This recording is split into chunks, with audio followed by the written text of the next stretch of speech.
All right, there is first game of the season in the books, and my Ohio State Buckeyes win 45-31. Now, I got a lot of things I want to say about this game, including some points that I want to bring up as the game went on.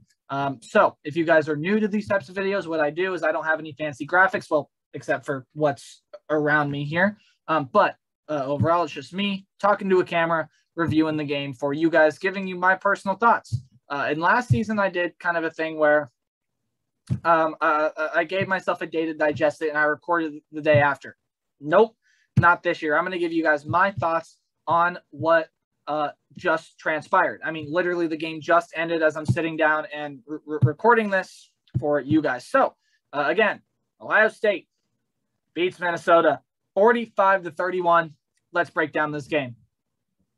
What's up, Tailgaters? My name is Tailgate Nate. Welcome back to my channel. Hey, thanks for tuning in. Thanks for clicking on this video. Again, if you're new to these types of videos, these are my OSFRs, or as you see at the top of the screen here, Ohio State fan reactions. We're going to be reacting to the 2021 game number 1. 2021 season, game number 1, Minnesota, the season opener, the early test. Ohio State usually struggles when they go on the road against teams from the Big Ten West. Today was a little bit of that similar story, but again, they pulled this one out by 2 touchdowns. So let's go ahead and start breaking down this game. I'm going to give you guys my thoughts, and we're going to go drive by drive here, sprinkling in some of my thoughts throughout, and then I'll give you my overarching thoughts at the end. These videos usually last around 15 minutes. That's what I'm aiming for, so let's get into it. Both teams come into this game a little bit shorthanded. I should say, the best wide receiver for Minnesota in Chris Ottman-Bell suited up and was practicing in pads, but ended up deciding to take him off and not risking further injury, did not play in this game. And Ohio State was short in the defensive back position. Sevyn Banks and Cameron Brown, both players were not available to play in this game. There was also including some players that didn't travel with the team for Ohio State. So both teams coming into this one a little bit shorthanded, but it still was shaping up to be a terrific Thursday night matchup in Minnesota, in the Twin Cities. So we're going to break this one down drive by drive. Minnesota, first drive. I mean, it's a pretty solid drive. They get into Ohio State territory, but in the end, nothing going. They end up punting and downing the ball at the Ohio State 8, giving C.J. Stroud and the Ohio State Buckeyes a very, very long field. Now, again, this is C.J. Stroud's first collegiate start, and he hasn't even thrown a collegiate pass up until this game. And he was pretty solid throughout. I mean, again, there were times early in the game where he just didn't look the part. I mean, I'll even agree to that. He didn't look the part. He was shaky at times. But for the most part, I thought he played solidly. Again, I'll talk about that a little bit more as we get into it. But C.J. Stroud, first collegiate pass was a pass complete to Garrett Wilson on the first play. And then C.J. Stroud had a pass to Garrett Wilson in this drive in which Garrett Wilson should have caught. C.J. Stroud was going downfield, and it was a perfectly placed ball. Granted, it's probably a touch overthrown. That'll become a theme later throughout this video. It's probably a touch overthrown, but it'll probably best if I just show you my small camera space. So bear with me. When you catch a football over the shoulder, and I was just recently taught this, when you catch a football over the shoulder, you want to make kind of like a basket. So like pinkies together, you want to make like a little basket for the football to just fall right in there. And the problem with Garrett Wilson's was basket had a hole in it, and the ball slipped right through the hole. Of course, didn't catch the pass. Now, it would have set Ohio State up well, but in the end, didn't matter. Mayan Williams bust a run down the sideline for 71 yards. Buckeyes up 7-0. A huge play. And that's a theme for Ohio State throughout this game as well, the huge plays. Minnesota on their next drive would get into Ohio State territory, or would get close to Ohio State territory again, but again, ended up punting the football out of bounds at the 9-yard line. And now here's where C.J. Stroud starts to worry me a little bit. He's overthrowing some receivers here. And all I could think during this game was, oh no, it's Adrian Martinez. It's Adrian Martinez. It's Adrian Martinez. Right? I just talked about that. Adrian Martinez, the quarterback for Nebraska, when I reviewed my week 0 games, I told you he kept overthrowing receivers. Now that's been a theme for excuse me, that has been a theme for Adrian Martinez since he's been at Nebraska. But for CJ Stroud, I was like, don't let this be a theme. It was shaky to start with CJ Stroud. Again, we'll see later on how he played, but especially early, he seemed a little rattled, right? When your first collegiate start is on the road against a conference opponent in a rocking house like it was tonight. The fans in Minnesota were great, by the way. It was very loud, very energetic in that stadium. It's going to cause some problems. In the end, though, in this drive, Ohio State did end up driving down the field. In the middle of this drive, it was the end of the first quarter. It was a pretty long drive, 14 plays, 74 yards, 6:47 off the clock. And Noah Ruggles kicks a 35-yard field goal to put the Buckeyes up 10-0. Here's where the defensive problems start. So throughout this game, Ohio State had like 6, 7, and possibly even 8 players in the tackle box. Because they were so committed to stopping the run game and stopping Mo Ibrahim, it was insane. Like, they were so committed to stopping the run game that they loaded the box. I mean, absolutely loaded the box. And I mean, I get why they did it, but then there were missed assignments. And I know our linebacker group is young. And to be honest, they played a little bit better than I expected, but they had trouble shooting the gap in this game. And that did show here. Healthy dose of Mo Ibrahim here. And on 4th and 1, it kind of even caught Minnesota by surprise. They're like, oh, wait, we're going for this? Ohio State ends up calling a timeout there. And Minnesota on 4th and 1 gives it to who else? Mo Ibrahim, 56 yards up the sideline down to the Ohio State 15. And later, a perfectly placed pass from Tanner Morgan to Dylan Wright, 13-yard touchdown pass, brings the Gophers within reach. Next possession, CJ Stroud continues to look a little shaky. He does hit Garrett Wilson, and then Travion Henderson runs it.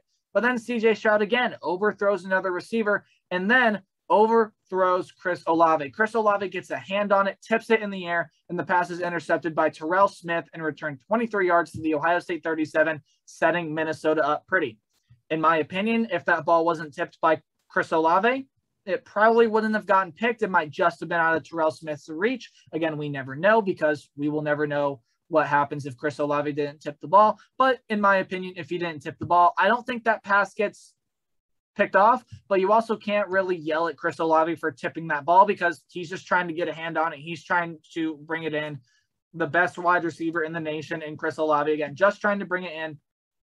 There's no fault there, just a bad bounce. But on the next drive, again, who else to get into the end zone? Mo Ibrahim.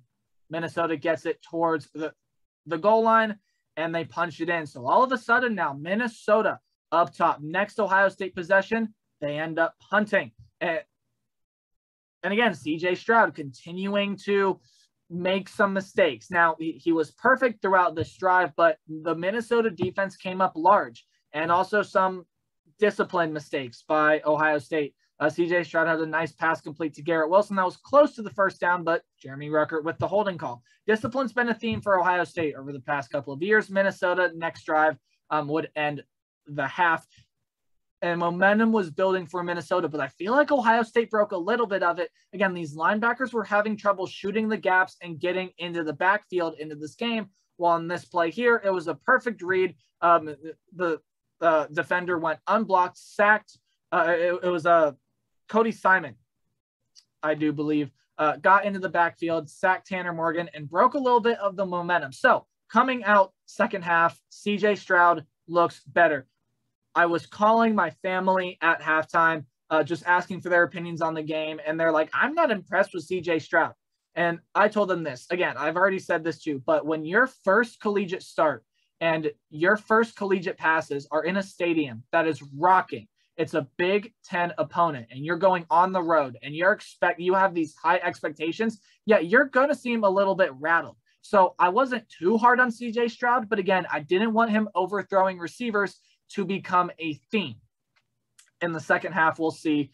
He does end up cleaning that up, but in this drive, he was pretty good. But again, a healthy dose of Mayan Williams and a touchdown pass to Chris Olave, perfectly placed. by C.J. Stroud. That was a nicely, beautifully thrown ball, 38 yards, and Ohio State back on top. But here come the Golden Gophers again. A healthy dose of Mo Ibrahim and mistakes by Ohio State. Tanner Morgan, a pass incomplete to Jackson Daniel, but pass interference on Ryan Watts gave Minnesota a first down. And then Tanner Morgan, again, a pass intended for one of his receivers that ended up getting picked off by Josh Proctor, but a super late hit on Dallas Scant. I'm pretty sure they might have even reviewed for targeting on this play, which, again, no one got ejected from the game. They reviewed targeting something somewhere. I believe they even reviewed for targeting calls somewhere in the first half that I just missed. But again, roughing the passer, super late hit. Dallas Scant, what are you doing? And it ends up getting Minnesota into the end zone. Again, who else? Mo Ibrahim into the end zone. 19-yard run for his second touchdown of the game puts Minnesota back up top. Ohio State would punt their next possession on a 3-and-out. And all of a sudden, it's like, Minnesota's starting to take over. Minnesota, here they come. The Golden Gophers, they're rowing their boat. Next drive, they end up punting away. Ohio State's defense comes up large, and it's Minnesota making the mistakes here. They had 1st and 10 at their own 40. It looked like they were driving, and then unnecessary roughness. An offensive tackle kind of slamming one of Ohio State's linebackers back way after the play was over. That's a 15-yard penalty from the spot of the foul. And then an offensive holding penalty. Again, a spot of the foul penalty that brought them back. So it was 2nd and 30 for Minnesota. They could not break that. Ended up punting it away on 4th and 28. And then the very next drive, Ohio State, beautifully thrown ball from C.J. Stroud, hits Garrett Wilson, 56-yard touchdown pass on the first play of the drive. And I was telling all of my family this. I said, you have to let C.J. Stroud settle down. As soon as C.J. Stroud settles down, he's going to make some plays. And that is exactly what he did. Ohio State is back on top, 24-21. And at this point, Ohio State's defense is playing large as well. Minnesota gets the ball up to the 39-yard line, and it is a beautiful rush by Zach Harrison, knocks the ball out of Tanner Morgan's hands, and is returned 32 yards by Haskell Garrett. It bounced perfectly right into his arms, and there was no one between him and the goal line. Nothing was stopping Haskell Garrett from taking that ball into the end zone. So here comes Ohio State. 31-21 is that score now. And it feels like, momentum is shifting. Minnesota does end up driving down the field their next drive, and they only get a field goal out of it, which feels like a loss for Minnesota up to this point, considering, again, how this game turned out. If that was a touchdown, could have been a different story. But Matthew Trickett, 46-yard field goal to bring the game within 7 points. But again, Ohio State with these quick hitters. They played TreVeyon Henderson. They played TreVeyon Henderson not quite a bit throughout the first half. Got him into the second half and into this game in the fourth quarter. What does he do? Takes a little flip pass from C.J. Stroud, takes it 70 yards down the field, and puts it in the end zone. Ohio State up 38-24. And all of a sudden now here comes the Ohio State offense, but the Ohio State defense continues to have struggles as Minnesota scores on their next drive. And this was a thing where just, I don't know, dude. It's just, I have so many questions about this Ohio State defense. It's unbelievable. Like this Ohio State defense last year was pretty bad. Let's be honest here. And I didn't really see anything in this game that changed that. I mean, there were times where Ohio State's defense played well, like that Zach Harrison strip. But overall, this defense has a lot to work on. And they allow another touchdown. It's Bryce Williams that gets in there. And during this drive, too, I even believe that it might have been the last drive for Minnesota. But Mo Ibrahim goes down with an injury. And it looks like just a cramp. I hope it's just a cramp because I love watching Mo Ibrahim play. So we will see the status of him. He walked back to the tunnel in a walking boot. So I wish nothing but the best for Mo Ibrahim. I want him to get back on the football field because he is a terrific player. Again, it was somewhere in the last drive or the drive that I'm just talking about where Mo Ibrahim goes down. So Bryce Williams rushes it in. and Minnesota back within 7, and there's 5:31 left on the clock. That's plenty of time for them to get a stop. But here come the quick hitters for Ohio State. Mayan Williams, a 14-yard rush, and then C.J. Stroud hits Chris Olave on a 61-yard pass, and he tiptoes down the sideline to break it into the end zone. Now, on Minnesota's next drive, there is a play that I do want to talk about. But that Chris Olave touchdown brings us to our final score of 45 to 31. But I do want to talk about this play here at the end of the game. So Tanner Morgan, a pass complete to Mike Brown-Stephens for 20 yards, and then he gets leveled. I mean, absolutely leveled by Lathan Ransom, like leveled. Now, when you go back and watch that play, was there targeting? Was there not targeting? I honestly think you can go either way with that call, but I do think that this is where a rule needs to change. A rule needs to change because that is a great football play by Lathan Ransom. That's a terrific football play. He forces the ball out. It was ruled a fumble recovered by Ohio State because, again, ball dropped dead. It was called dead, but immediately picked up by an Ohio State player. That is the correct call. Good job by the officials on getting that one right. But the rule for this targeting hit needs to change. And it's changed a lot over the years, but they need to fix on one thing. That's a good football play by Lathan Ransom, but yes, that is a pretty bad hit. I don't want to say it was a dirty hit, but that was a pretty bad hit. Again, helmet-to-helmet contact, you definitely saw it, and Mike Brown-Stephens laid motionless on the field, looked like a dead man. The rule needs to change. I don't think that Lathan Ransom should have been ejected for targeting on that play, but that's a penalty, right? I don't know. That rule needs to change. I didn't like that hit as an Ohio State fan. I didn't necessarily want Ransom ejected for targeting, and I'm glad he wasn't, but there should have been some penalty enforced on that play. And if there was, who knows what happens in this game, but Ohio State on their next drive runs out the clock, and your final score is 45 to 31. So where do we stand? Again, I'll get more into the statistical stuff on Tuesday when I do my full-on week review, because I definitely will be reviewing this game. But just some quick hitter stats here for you guys. 1 second. Box score. So C.J. Stroud goes 13 of 22. Again, overthrowing receivers, does have that interception, but overall close to 300 yards and 4 touchdowns, and not a bad day for Tanner Morgan either, although Ohio State did limit his ability to throw the football quite well. But again, they were so focused on the rushing attack. Speaking of which, Mo Ibrahim, 30 carries for 163 yards and 2 touchdowns before he went out with that injury. Ohio State as a team had 201 yards with Mayan Williams leading the way. They played Teague, they played Crowley, they played Henderson, and Stroud even rushed the ball a couple times. But again, Stroud is not going to be a running quarterback like Justin Fields was. C.J. Stroud is much more comfortable sitting in the pocket, as we saw later down the line. Chris Olave led the Buckeyes in receiving, while Jackson led Minnesota in receiving. But DeLon Wright, the transfer over from Texas A&M, had a really good game. 57 yards and a touchdown for him. Overall, though, when you look at this Ohio State defense, in my opinion, they got to work on a lot. I'm happy that my Buckeyes came away with a win here in this one. But again, that's their offense being able to outscore the other team's offense. And yes, Ohio State's defense did make some plays in this game. But against a team like Oregon, where we have to face them next week, I don't know if it's going to be enough. When we get to the college football playoff, when we have to play a team like Alabama, look at last year's national championship game.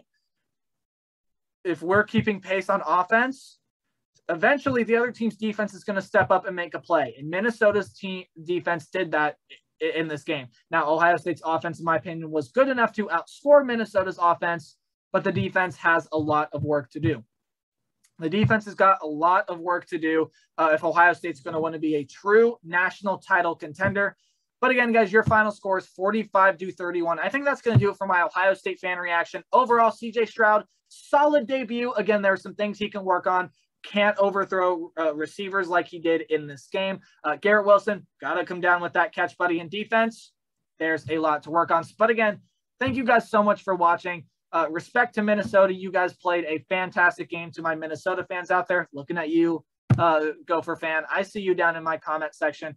Guys, remember to play hard, but tailgate harder. I will see you guys on Tuesday with my week 1 review. Goodbye.